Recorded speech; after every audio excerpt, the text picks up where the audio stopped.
సమయంలో ఈ మధ్య మనం చాలా రోజులుగా వింటున్నాము పెంచుకున్న కుక్కలు నాకడము, అలాగనే గోరు పుచ్చుకోవడం వల్ల కొంతమంది పిల్లులు వాళ్ళ ఇంట్లో పెంచుకున్న పిల్లులు కూడా కరవడం, ప్లస్ వాళ్ళ గోర్లతోటి గుచ్చడం, అలాంటి ఇంజూరీ చేయడం వల్ల చాలామంది రేపిస్తో చనిపోవడం అనేది మనం ఈ మధ్య న్యూస్లో వింటున్నాం. నిన్ననే మనము ఒక ఐపీఎస్ ఆఫీసరు తన పెంచుకున్న కుక్క కాలి గోటి గీకడం వల్ల చనిపోయారు రేబీస్ తోటి.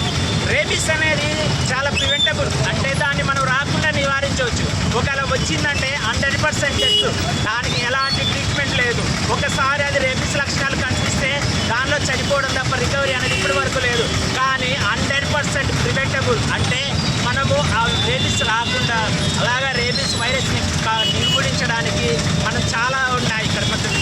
మనము రేబీస్ వ్యాక్సిన్ అనేది 100% పనిచేస్తుంది కాబట్టి మనము రేబీస్ వ్యాక్సిన్ తీసుకోవడం, అంటే కుక్క కట్టినప్పుడు రేబీస్ వ్యాక్సిన్ తీసుకోవడం కానీ, లేదంటే మనం పెంచుకున్న కుక్కలు, అలాగే ఈ మధ్య వీధుల్లో చాలా వీధి కుక్కలు ఉండడం, అవి కరవడం జరుగుతుంటాయి. వాటిలో కూడా క్రమ ప్రకారంగా రేబీస్ వ్యాక్సిన్ ఇవ్వడం వల్ల మన ఈ రేబీస్ వైరస్ని సమూలంగా నిర్మూలించవచ్చు.